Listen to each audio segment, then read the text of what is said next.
Hello again, VOTOMS collectors. We got another Actic gear here, and this one apparently came with a DVD at some point in time. There's a animation called Pailsen Files, which is a prequel to the original TV show, but I haven't seen it, so I can't speak much of it. But apparently this came with one of those DVDs, and so I looked up Berkoff, and there seems like there's a squad named after this character, Nol Berkoff, and I guess this is this person's individual walking tank. Up here we have PFSP-02, Pailsen Files Special 02 maybe? Some scenes from a couple other DVDs. Main cast, all in Japanese, and help me out. I'm looking for a date. Like, how old is this toy? I don't see it here. Wow, this thing was 88 yen, 8,800 yen. Expensive. Sunrise owes the copy right to VOTOMS, and there we go. 148 scale. Boy, these are expensive. I don't know if this was for the one DVD with this person or the whole set of 6. But if it's for one, this is exceptionally expensive.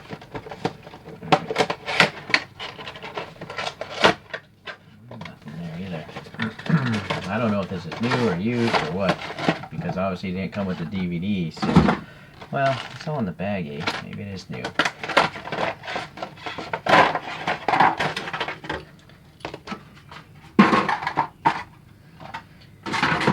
Alright, this is a standard looking Scopedog here, just this like medium green and a lighter green here painted onto the torso and some of the arm bits and stuff. But the leg bits are just casted in that color. But the arms look like they're painted because they're originally this dark plastic. Alright, standard, well, articulation. So the visor, or the optics will spin. They'll move inside this slot, left and right. There. The visor moves up. The antenna moves up and down. The helmet or the whole head will spin, and then if you pull it back, the whole hinge comes up, and you can see the interior details are pretty nice. It's all the same color though. The shoulder pads are articulating, separate from the actual shoulders usually. Let's see, it's not much though. I don't know, it's just stuck. The shoulder is on a ball peg, so it can go up, down, all the way around. The bicep has a swivel. The elbow is just a single joint, so it only bends 90 degrees. These things always fall off and get lost. I would highly recommend you glue those in place. There's a punch feature for the forearm, and then you can pop out the hands, which will be their extras in this bag, and an armor plate goes there. All these little armors articulate up and down. This little cartridge rack for the arm punch can be replaced usually with a magazine for the rifle, but I'm not sure if this one comes with that. Some screws holding the torso together. The torso will spin just there, and then the legs will actually pop open and allow this thing to do a crouch down mode like this. And so when it's in that mode, the character can get in and out of the cockpit easier because the cockpit's down on the ground. I'm not going to bother this time. I've done it so many times in the other Actic gear videos. Okay, yeah, the spikes here, they actuate here. And then there's just some nice painted details like treads, but they don't move or anything like that. In fact, it's actually hollow here. I'm not sure. This might be the first feet I've seen that are hollow. They kind of save on money or something. Or maybe something goes there. I'm not sure. There's a big hinge for the foot and a ball peg on the end. So a lot of articulation here on the foot. In, out, up, down, whatever. So that's really cool. An armor piece will go here later to cover up this gap. Okay. So that's that, standard Scopedog really. Now this backpack I think looks new to me, and that's probably why I bought this thing. I don't know if this slides up. No, it just pops out. So I'm not oh, it hinges. Okay, hold on. So yeah, that thing hinges, and then this thing hinges as well. Hold on. So that, I don't know why. Maybe there's extra parts to find. Yeah, it looks like this is a shelf for something, but we'll find out. And then it looks like something might be able to go on here, maybe some hanging D-rings or something like that. Okay, so you have your standard index card here. You can add to a binder. It's got some scenes from the Pailsen files. And then, oh, he has a short rifle, like a marshy dog rifle. Alright, let's see the instructions. No date. Usually it's up in there, but I don't see it on this one. So I have no clue as to how old this toy is, which is really unfortunate. Yeah. Alright, well anyways, you can follow the instructions to just put, all the parts on. I will, do that as well. Put that aside for now. There's nothing on the back of it. And then this baggie here. Just some cardboard to keep it all, again, bent. This looks like the missile pod. Yep. It's got some bends in the back, but the missiles are actually painted red in that gray background. That's kind of neat. And then the hands are already painted green. They're part of the left and right gun handle. And so you gotta pick and choose. You can also put this handle in so it just displays separately of the hand. There's that magazine there. This is the hand grab that goes into the torso. Then we have a bunch of extra open hands, the armor plates, the pilot itself, and some hanging D-rings and cockpit and the back hooks for the backpack. These plug up the screw holes you saw in the torso. They're painted already. And then you have extra hooks and extra toe rings, or hanging rings, extra armor bits, some extra magazines, and even more hanging. Oh, those must be for the backpack. Alright. And those plug up the holes in the side of the backpack. Or you could put this thing. It's just some sort of grappling hook, I think. We'll find out when I put it together. So give me a moment here.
Alright, so you do get some extra hands and armor plates and stuff like that from those sprues.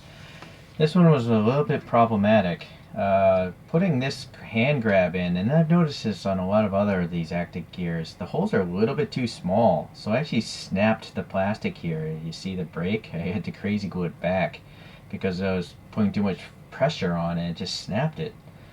So if you feel any resistance, you got to go and add a drill bit and drill out the hole or sand down the actual plastic trying to get in there. Otherwise you're going to break it just like I did. So that's one key thing. Another thing is this style of D-ring here with the extra bolt detail is too loose. So I crushed it, but you see the stress mark here? It's not going to fall off this piece, but it does create this stress mark, and that happened on both sides. So kind of annoying, but one thing is if you totally screw it up, you have that D-ring you can use as a replacement. I have no idea what these two parts are here, this little L-shaped. I don't know what that is. I don't see it in the instructions. Oh, I do. I see. They go into the bottom of the feet. Well, that's interesting. Why would they even... It's weird. You can see the tread color matches up. So... Alright, so... What's the other one? It's kind of weird. I haven't noticed that on other Actic gears. This separate piece. And then you still have two grooves. So why are there not plugs for those? Right? It's kind of weird.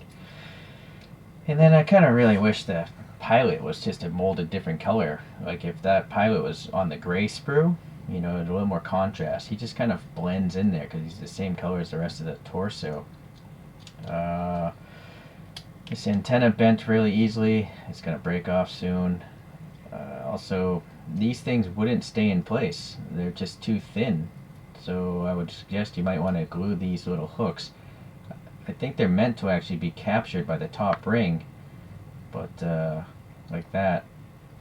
But I think they might also fall out of that hole. So I didn't glue this down here, so I think this is meant to be like a grappling hook. But again, I haven't seen the Pailsen files, so I'm not sure. But that's the impression I'm getting. Okay, yeah, it does look like it's a grappling hook.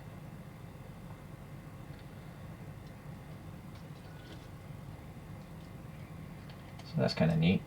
Alright. And then you have these three ammo cans. Well, that's actually not an ammo can, it's just a piece that ties those other two, but the way they molded it, you know, the cut marks are very visible.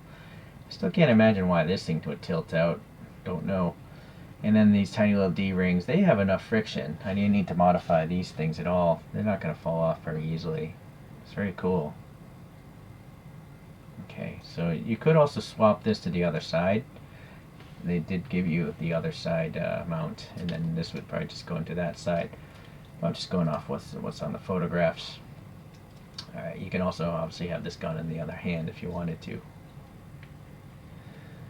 So, it's a little bit different than my other Scopedogs. Let me get a few of those out. Let me get these parts out of the way. So, not too long ago, I did this ISS Pailsen file Scopedog review. It is a little bit different. It has the same missile pod, it looks like, but it's got this radome here, and then the ankle armor, and actually the whole lower shins are a totally different mold. I feel like it's going to fall over. These things are not very smooth in their vibration. Here's our Turbo Custom. So it's got a Gatling gun on the side and a different type of missile pod and a red shoulder, of course. So we'll just go with those for today. So never-ending bunch of Scopedogs. They're really cool. I do like them. They're definitely fidgety.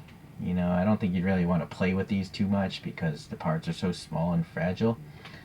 But they are packing in a lot of details for something this small, and that's why I continue to collect them. So hopefully you appreciated today's video, and stay tuned. I'll definitely get some more VOTOMS related stuff. Alright, take care now. Bye.